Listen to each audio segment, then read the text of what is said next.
I have found it rather instructive to be able to make a list from the prayers of the Puritans to understand better what it was that they would confess. And I found it to be really interesting. Sins that never would have occurred to me that I ought to be mindful of, to be aware of, to be seen in my own self, that I might be able to release those things to Jesus. The first one I noticed was insubordination, lacking the desire to depend on Jesus and being reliant on myself. Another one was not paying attention to feeling estranged from God. Those times when we feel detached or somehow not close, that they would pray of becoming insensible to God's love. Another prayer, wean me from sin, mortify me to the world. And how often are we enthralled by the world?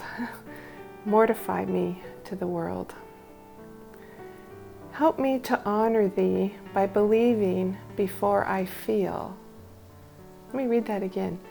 They would pray, help me to honor God, help me to honor thee by believing before I feel. For great is the sin if I make feeling a cause of faith. And how often do we make our feelings a cause for faith? Show me what sins hide thee from me, eclipsing my love. Failing to give evidence to God's love for me. Lacking faith to depend and rest on grace alone. Doubting that God would give me what He promised. Not being fully obedient. Oh, how I mourn my sin, ingratitude, vileness, the days that add to my guilt, the scenes that witness my offending tongue. Another one, professing my faith before being a lover and a follower.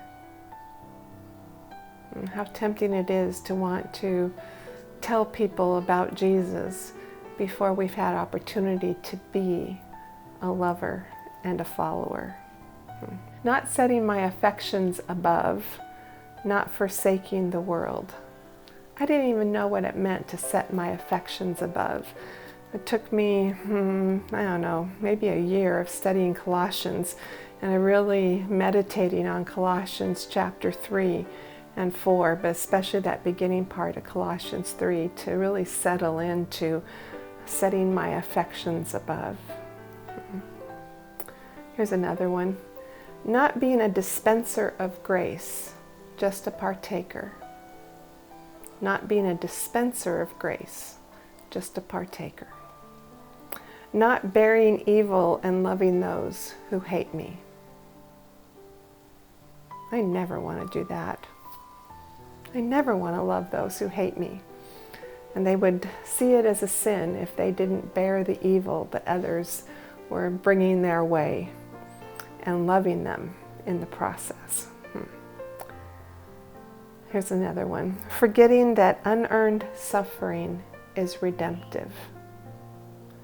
Forgetting that unearned suffering is redemptive. Not finding and acknowledging the gift in unearned suffering leaves me resistant to and unwilling to surrender and trust the Lord. So as the Puritans lead us in times of confession, you might look into your own life and say, am I seeing any of these things in my life?